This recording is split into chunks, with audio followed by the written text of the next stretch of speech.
Copa আমেরিকায় নিজেদের প্রথম ম্যাচে হোঁচট খেল ব্রাজিল। সেলেসাওদের রুখে দিয়েছে কোস্টারিকা। কোস্টারিকার বাস পার্কিং ডিফেন্সের কাছে অসহায় হয়ে পড়ে ব্রাজিল। রাফিনিয়া, ভিনিসিয়াস জুনিয়র এবং রদ্রিগোকে নিয়ে সাজানো অ্যাটাকিং লাইনআপকে গোল করার কোনো চান্সই দেয়নি কোস্টারিকার জমাট বাঁধারক্ষণ।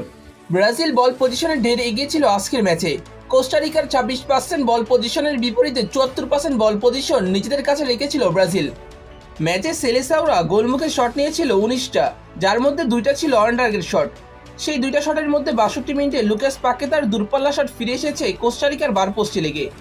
আর 79 মিনিটে ডিবক্সের বাইরে থেকে গুইমারেজের শট আটকে দিয়েছেন কোস্টারিকার গোলরক্ষক প্যাট্রিক সেকুইরা। ম্যাচের পর সেই প্যাট্রিকের হাতেই উঠেছে ম্যান অফ দ্য ম্যাচের পুরস্কার। 2টা ইনসাইড বক্স সেভ সহ মোট 4টা সেভ দিয়েছেন আজকের ম্যাচে। 72 মিনিটে সেভিওর ক্রস থেকে হেডে বল ক্লিয়ার করতে গিয়ে নিজেদের জালেই ওন গোল করে বসেছিল কোস্টারিকা।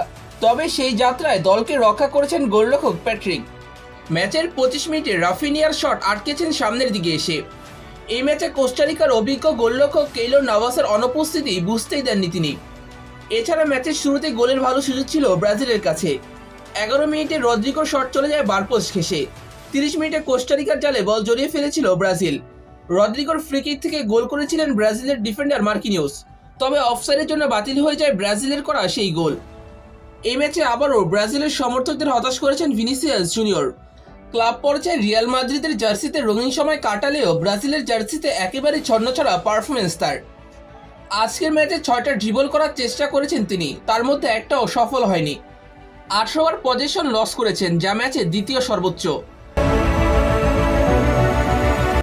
ম্যাচের দ্বিতীয় অর্ধে বদলি হিসাবে মাঠে নেমে 20 মিনিটের মতো খেলার সুযোগ পেয়েছেন সেভিও।